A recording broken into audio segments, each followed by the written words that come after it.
Well, last week we looked at John 8 in some detail, and it hit a bunch of different topics. Judgment, like how do we make true judgment about Jesus? Truth, how can we believe truth and what is it? Freedom, we talked about, like what are we enslaved to? How can we be free? Jesus is addressing all these things. Fatherhood, like what makes us who we are? Where did we come from? And kind of sitting in the middle of the conversation, really all the conversations that Jesus is having is this question, who is Jesus? That's what they're trying to figure out. And Jesus is kind of presenting himself as the answer to these things. So this section that we looked at last week starts in chapter 8, verse 12, by Jesus saying, I am the light of the world. And so tonight, now that we've kind of looked at the whole passage last week, I want to ponder what Jesus is saying about himself with that statement, I am the light of the world. And it's going to get a little bit abstract tonight, but just go with me on this, okay? Let's consider first the function of light. And I want to show why it's like the perfect analogy for Jesus to use of himself. Now, the function of light. I'm not like particularly knowledgeable in physics or the science of light, but neither were, as far as I know, the Jews to whom Jesus was teaching these things. But Jesus, as we've seen, uses material realities to teach spiritual truth, right? We've seen that over and over again. And so we know something about bread, we know something about water, so Jesus says, I'm like that. And we know something about being born, so he says, salvation, it's like that, being born from above. And so light is just another thing that has some familiar, observable qualities, right? So that anyone with the gift of sight anyway can begin to understand what Jesus is saying. That's why he uses this word light. So I think it's fair when Jesus says, I am the light of the world, to kind of ask, well, what do we just observe about light? Why would he be using that? And the next few things I'm going to share, I'm sure that there are more scientific ways to make or say these observations, but here's just a little attempt, some things that we can observe about light. First of all, light has a source, right? So you have a light bulb, or you have the sun, or you have fire, but light originates from something, and light has an effect. So it shines onto or into its surroundings. And by that light, we are able to see other things, okay? So light reveals.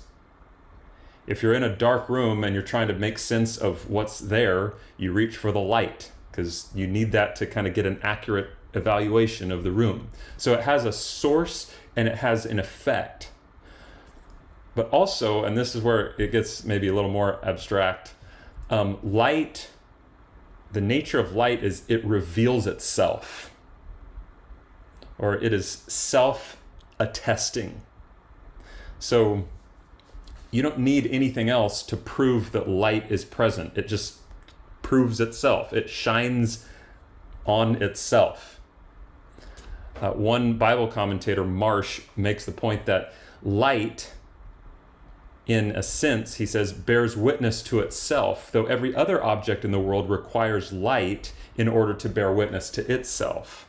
Light always illuminates, it is never illuminated. Does that make sense? So every other world in the object requires light to bear witness about itself, but light just bears witness to itself as being light as it is.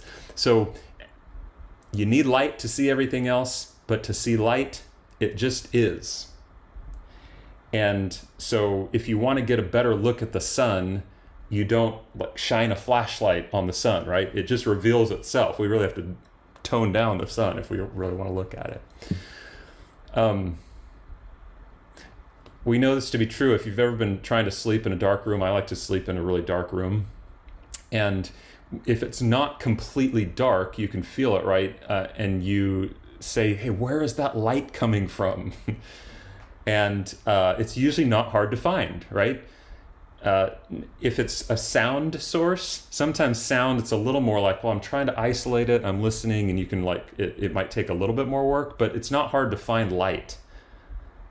Our currently in our home, we have little smart switches, of course, on the wall, like dimmer switches, and they have this little light that when the light is off, the little light on the light switch is on, so in the dark you can find the light switch.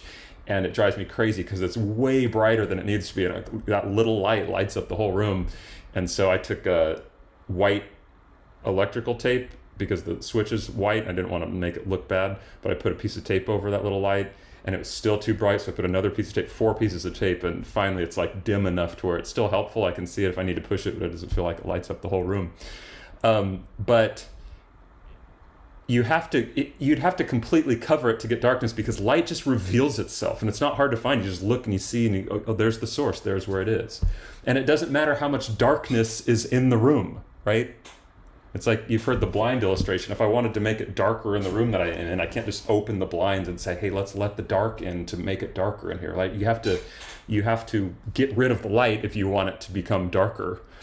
And so, and I think that's what John says in the beginning of his gospel. The light shines in the darkness, and the darkness cannot or has not overcome it. Light always wins over darkness. So this is just kind of how light works. And again, I don't understand the physics exactly, but hopefully you can kind of understand what I'm saying. And again, because Jesus wants us to consider the illustration that he's using. I'm the light of the world, he said. So we say, okay, what do we know about light? Well, and this applies not only to the like material kind of world, like the electromagnetic whatever light is, but it also would include like kind of ideas, right? It's if you're not understanding a concept, we say, I'm in the dark. Or can somebody shed a little light on this, right? So it's also works in the world of abstraction as well. But because of these kind of observable qualities about light, it has a source, it shines on things, and then it attests to itself. Jesus uses this, I think, to launch into the teaching of the chapter. So he says, I am the light of the world, and the interaction after that expounds kind of on that base concept, even though he doesn't specifically mention light.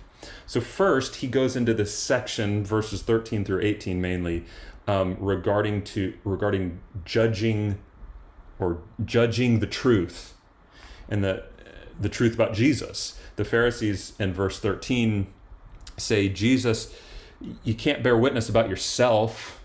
That doesn't establish the truth. And we'd say in most cases, yes, that's true. You can't just claim witness about yourself. But in a unique way, light is the only thing that can and does bear witness about itself. Nothing else is needed.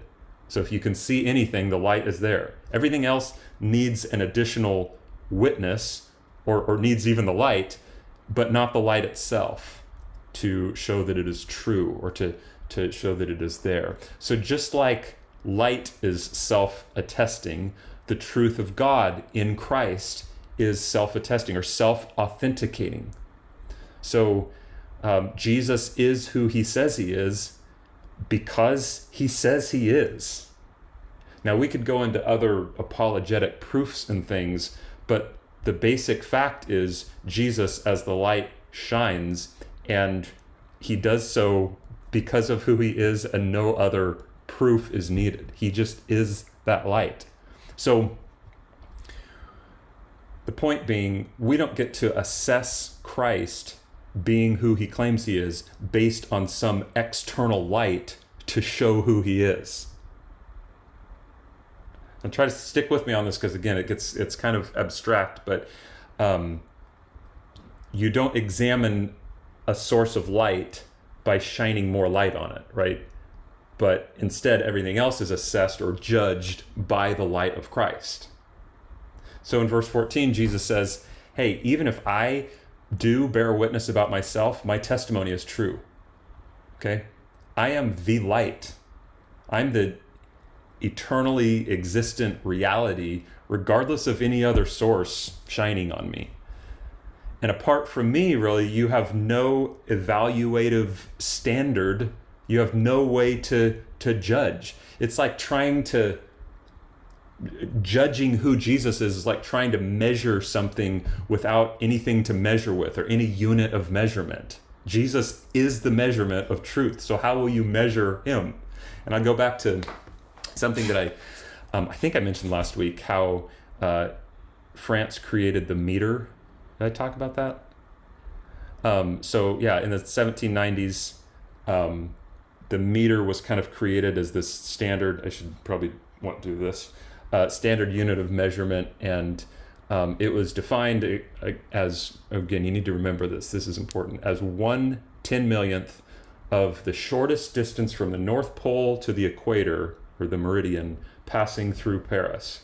So if you take that distance and 1/10,000,000th of it, well, that's a meter. Assuming, of course, an Earth's flattening of 1/334th, right? I mean, we all know that. So I will never remember that again, so don't ask me again unless I can find my notes here. But what they ended up doing, France ended up making this platinum bar that was that length. Okay, so they measured out that distance, however they do it with tools and the sun and everything else. And then they make a bar to be known from that point forward as this is the meter. So this platinum bar that was held in Paris, and that's the standard of what a meter is. And eventually they made like 30 other platinum iridium bars that kind of spread to, they put in other parts of the world, but it's like that's where our meter comes from. Now eventually they kind of made other measurements of what it is, but so judging, if measuring is like judging, okay, judging the truth of Jesus, who is the truth, is like measuring one of those meter bars. You can't do it. Like those bars measure everything else. Meters don't exist without it. So Jesus is saying, hey, you're wanting to shine light on me or to judge me, but I am the light. It's by me that you examine everything else. Leon Morris says this: the Pharisees' reaction to Jesus' claim to be the light is at base the answer people always make when they do not wish to be convinced. I do not see it that way. The evidence is not sufficient to establish the claim. But, he says, light establishes its claim and does so not by arguments, but by shining. Light must always be accepted for itself and notwithstanding the objections of the blind. Okay, so do y'all ever have like a conversation about faith and the response of somebody is, well, I just don't see it that way. We look at things differently, right? I've heard that plenty of times. And it's like, okay, well, by what are you evaluating? Because here's what I'm evaluating by, hopefully Jesus, and you're evaluating by something different. But I'm trying to use the greatest source of truth that I know to make this evaluation. So there's this segment on judging, and I think that's kind of how light maybe fits into there. And then we have this section quite a bit later in regard to freedom and slavery. And I don't know if you remember that interaction in verse 31. Jesus says, if you abide in my word, you are truly my disciples. You will know the truth, and the truth will set you free. To which they replied, hey, we aren't slaves to begin with. Well, again, how would you know that you're not slaves? Is it because you say so? And then he goes on to tell them in verse 34, hey, you are enslaved to sin. But they didn't know it. Like they were ignorant to this reality that was going on in their lives. They didn't have the light to see that. I don't know if you've seen that with your friends and family who don't know Christ, who are struggling through their sin, and they're asking these questions. Hey, gosh, I don't know why like my life has turned out this way, and I don't know why things have turned out so horribly, and it's so unfair, and my relationships are a wreck, and I just live for getting high or drinking on the weekends or whatever. It's just horrible, and from the outside, sometimes as a Christian, we can look into that life and say, well, it's because you're enslaved to sin in these different ways that you're described. It's enslavement to sin, but they can't see it, right? It's easy for those in the light to see, hey, you're a slave. But when we're sharing this, when we're sharing the gospel, in essence, one of the things that we're communicating is, hey, you are a slave of sin, and you're going to die that way in your sin. What can set you free from that slavery but light? Like when you look down at your wrists and you actually see the shackles on your hands. So light in regard to freedom and slavery. And then a third kind of way he shows, hey, you guys aren't seeing things clearly, Jews, is in regard to fatherhood.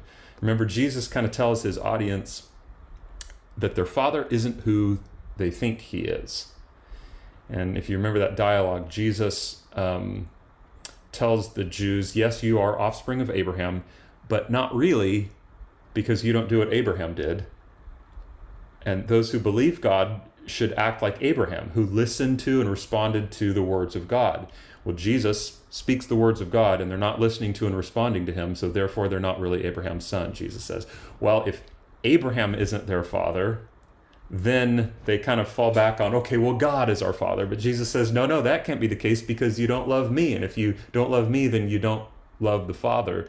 In fact, he says, the father of you, the Jews who are listening to him at the time, your father is the devil, he says. So that's like switching on of the lights right there. And I don't know if y'all have ever spoken with somebody who was adopted, who find out later in life, like they don't really know that growing up because it was early on in life, and they find out later, oh, my father isn't who I thought that my father was.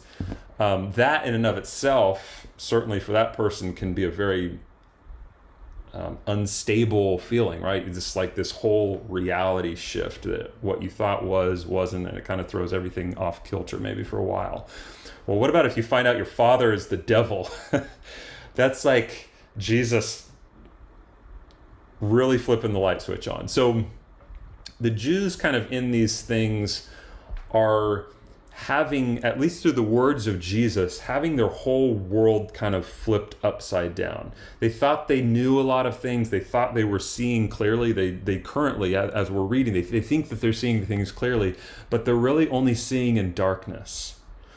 And Jesus, in chapter 1, John tells us the true light, which gives light to everyone, was coming into the world. And so everyone is faced with this question, do I believe what he's saying about reality? Do I believe that? Do I go with that? Or do I go with what I think? Do I believe it when he says he comes from God, that he is in fact God himself? Do I believe it when he says that I'm enslaved to sin and I'm following my father, the devil? Or do I say, dude's got a demon, like he's out of his mind?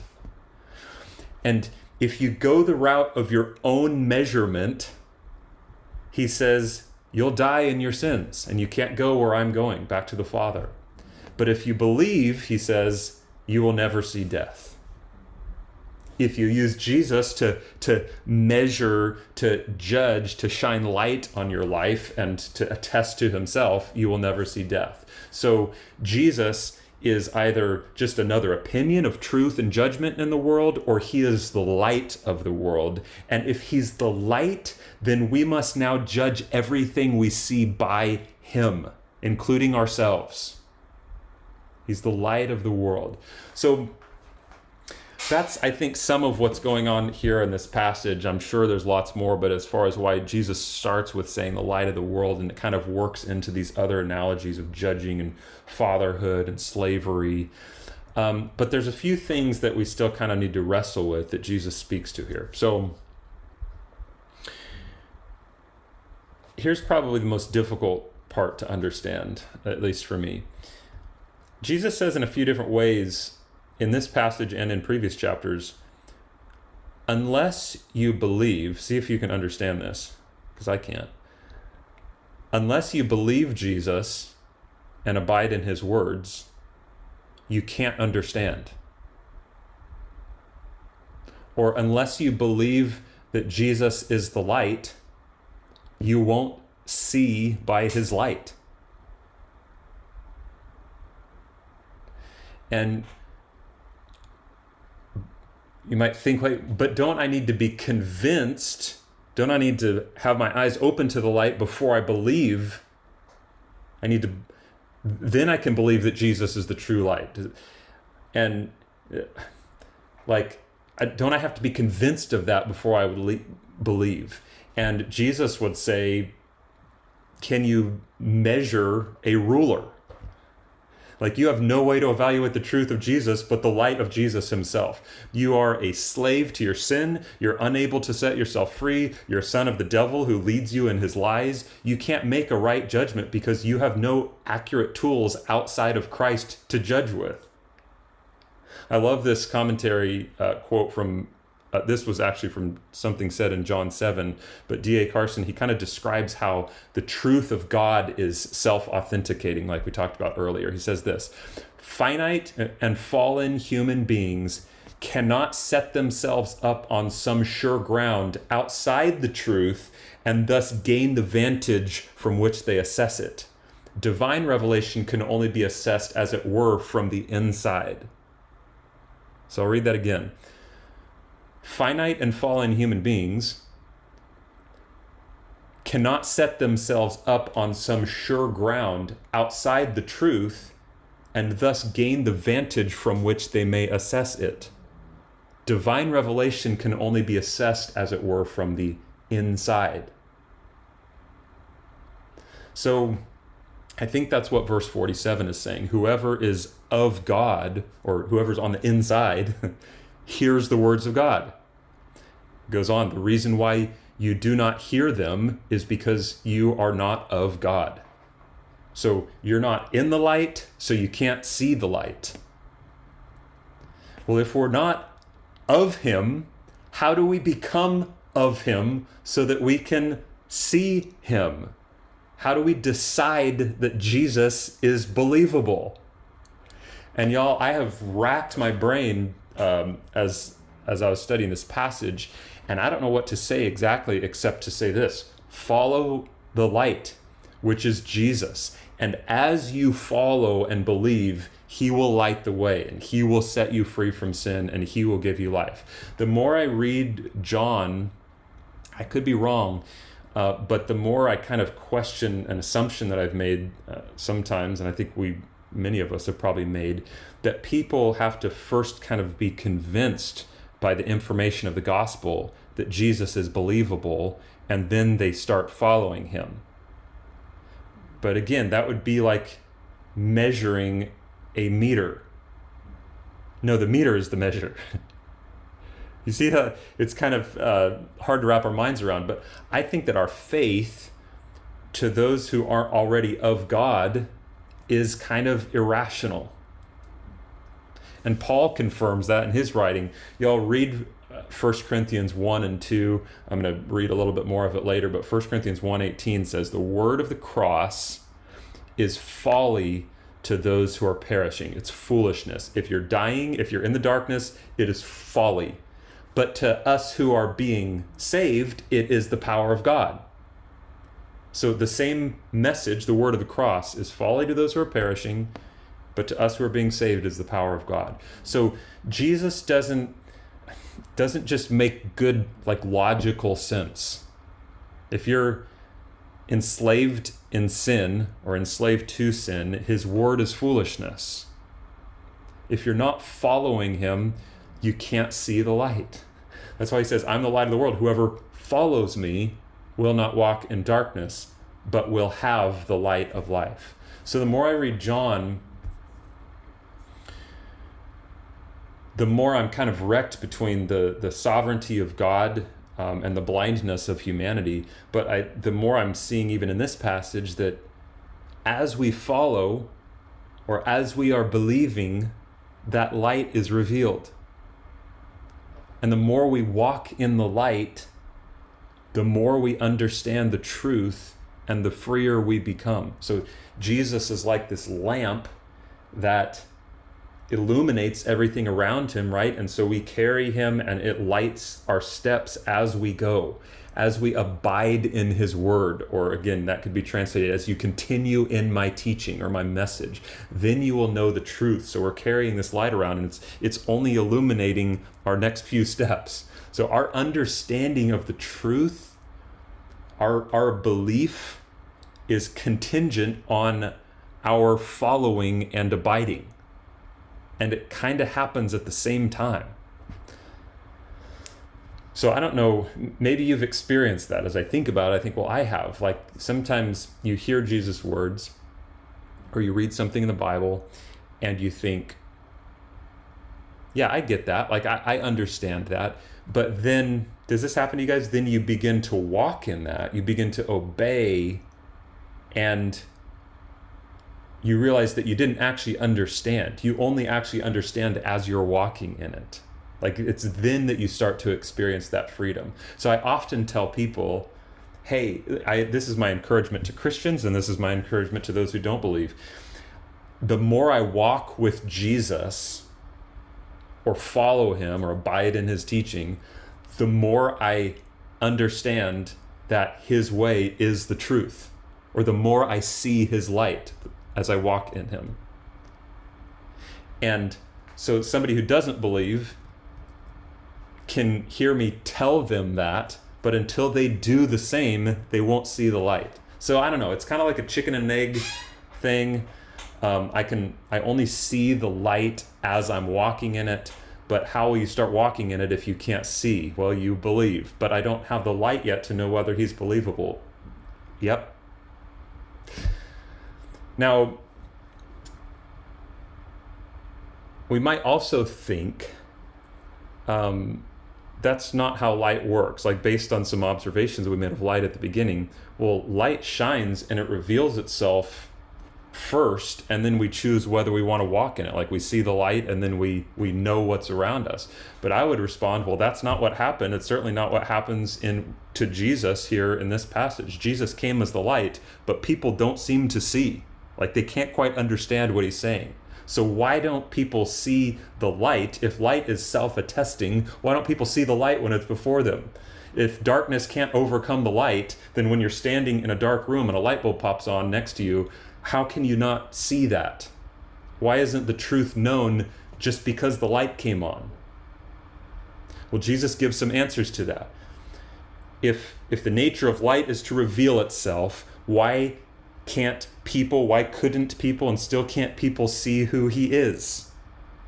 Well, there's two answers, at least that we can see in this. First, in the book of John, the world makes a choice to run from the light because they don't want to see it, or they don't want to see by it. Verse 43 says, "Why don't you understand what I say? It is because you cannot bear to hear my word. You are of your father the devil, and your will is to do your father's desires." Most people don't want the light, and so they run from it or they hide from it. Because Jesus said in the previous chapter, the world hates me because I testify about it that its works are evil, right? And we read in John 3, the light has come into the world, but people loved the darkness rather than the light because their works were evil. For everyone who does wicked things hates the light and does not come to the light. They get away from it, lest their works should be exposed. So we have responsibility in this. The one in darkness has responsibility. The light comes on and they run from it. They scatter. They don't want its truth. And you've probably seen people who are like that. People who kind of run from Jesus, right? They don't want to change. They know that Jesus exposes them, but they want to do what they want to do, and so they run the other way from the light, or they hide in the crevices. And so in some sense, they know the light is there, it's attesting to itself, but they don't want it. Their will is not to do the Father's will. They don't want it. And so they either run from it, or in this case, they kill it, right? They want to turn off the light. They want to put Jesus to death. So that's one. But not only do they not want the light, Secondly, in another sense, they can't see it. So this is where the kind of responsibility of man and the sovereignty of God kind of are working at the same time. We're born a slave, born of our father, the devil, not of God to begin with. And people are raised by this lying father who is a murderer who exists to kill that light. And they've been lied to so much by their father that when the truth comes, they can't see it. That's what verses 44 and 45 kind of say. Paul uses the language of being dead. Like, how is a dead person going to be aware of anything? So, I love this. Beautifully in this gospel, where John is recounting time and time again how Jesus explains spiritual realities using material realities, right? Bread, water, birth.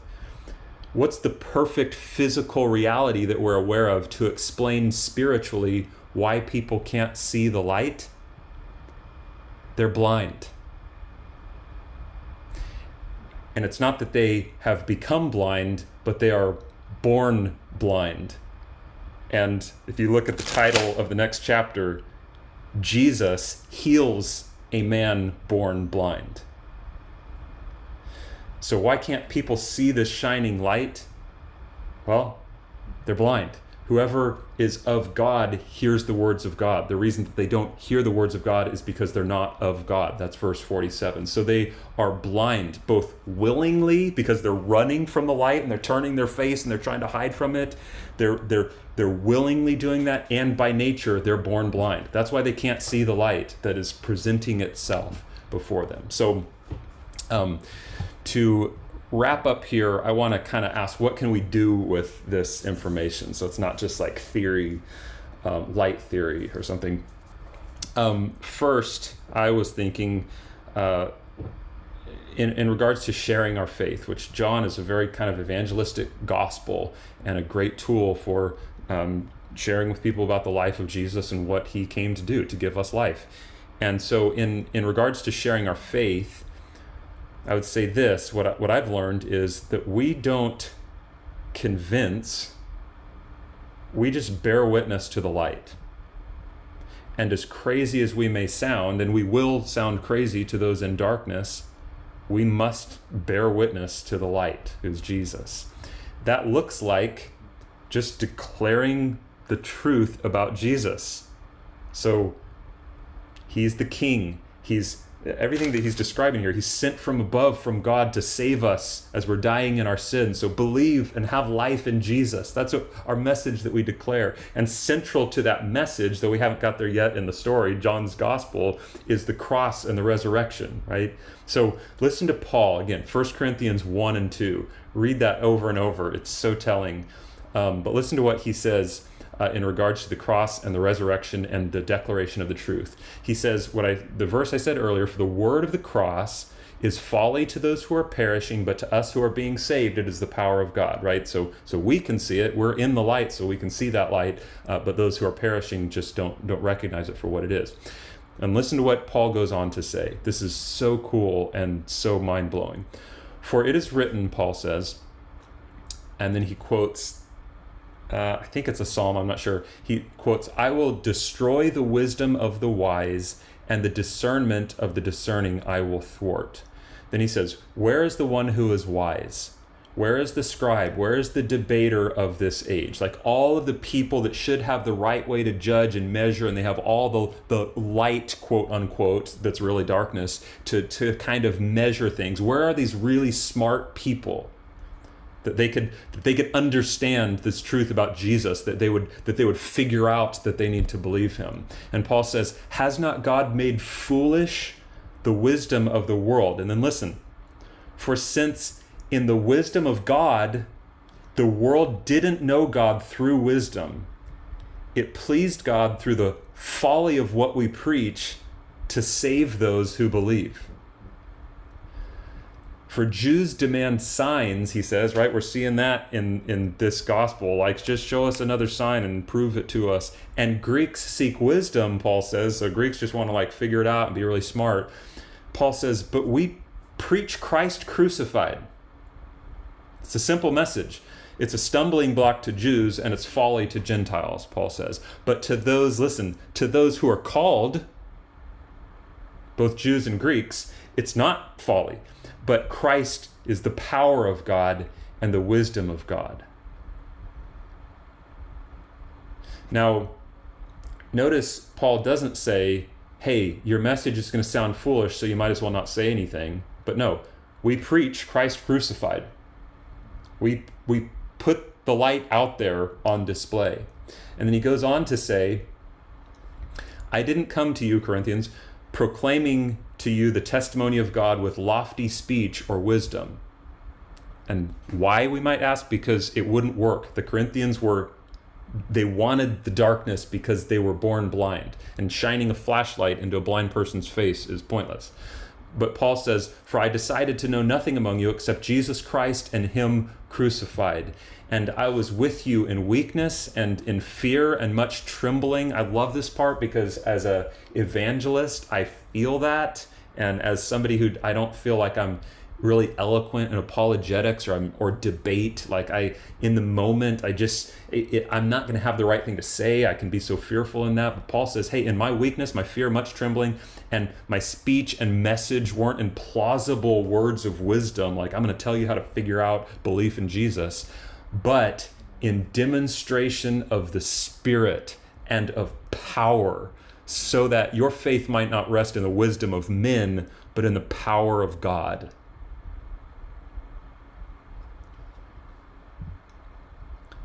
John had said, or Jesus had said in John chapter 6, it is the Spirit who gives life.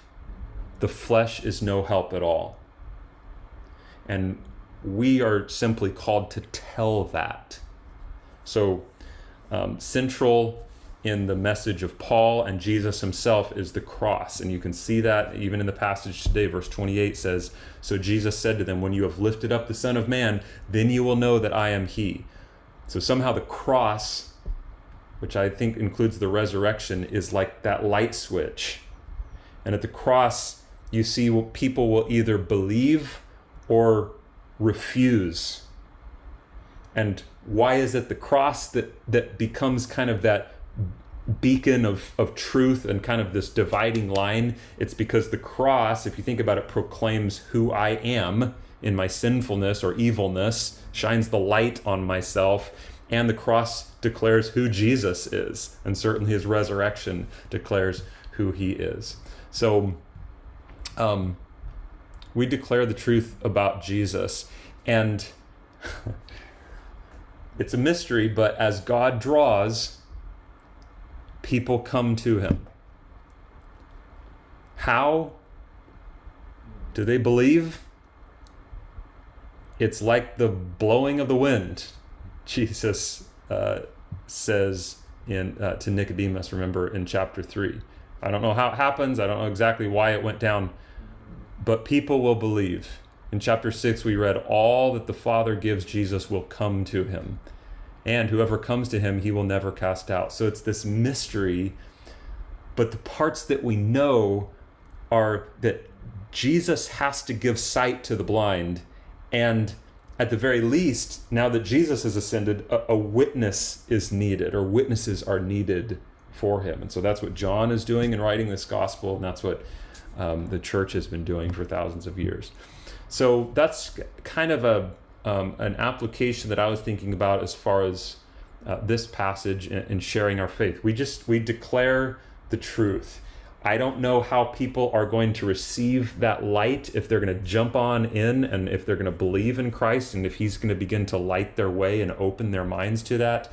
But I don't have to just try to convince somebody. Now, Jesus is very gracious and he answers their questions we see throughout the passage, and but he kind of talks in some mysteries, like he talked to the crowds oftentimes in these riddles, and then he goes to those who are of him and he explains to them and gives them further understanding of those parables.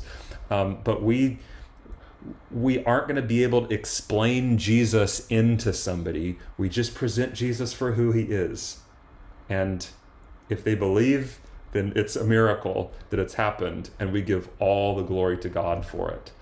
And then secondly, and lastly, just kind of in regards to our own pursuit of truth. So in my own life, here's just kind of my application step or understanding.